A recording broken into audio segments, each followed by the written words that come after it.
the generation processor in packaging and deployment in Jakarta persistence.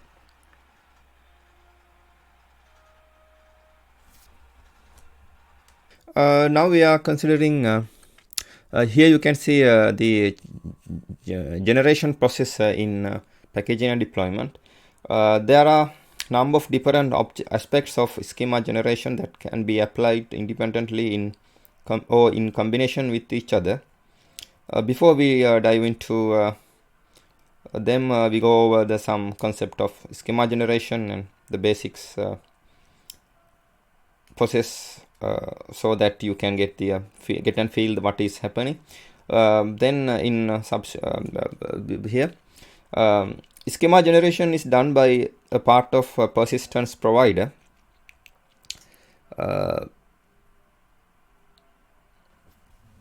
That we call the generation processor. This processor is responsible for taking some inputs and generating one or more outputs. The inputs can be either application domain objects or persistence DDL. DDL scripts accessible to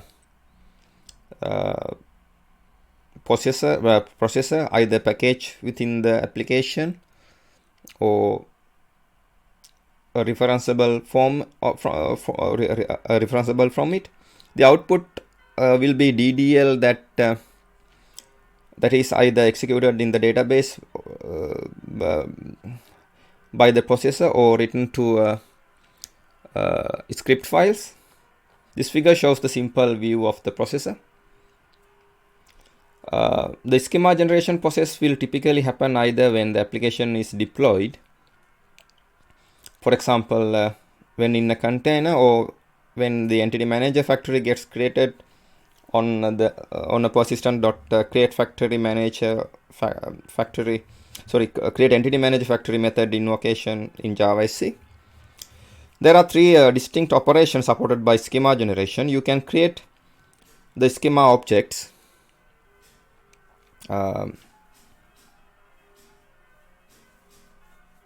Drop the schema, delete the schema objects, or preload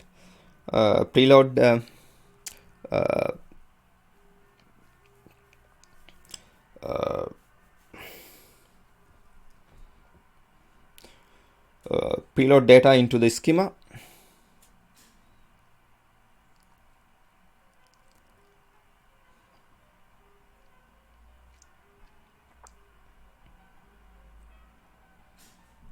Although the create and drop schema operations are specified within the same property, you can also mix and match which operations you want to executed. The order in which they will be performed going to dictated by what is sensible. For example, if all three are specified, the old schema will be dropped, the new one will be created, and then the data will be preloaded.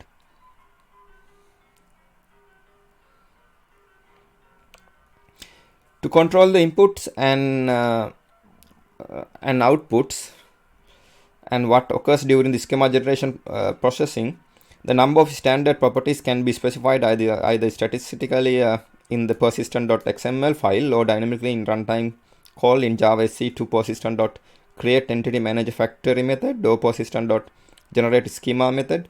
Properties accessed at the runtime will override properties defined in the persistent.xml file. Now this is the end of my presentation. Thank you very much for watching it.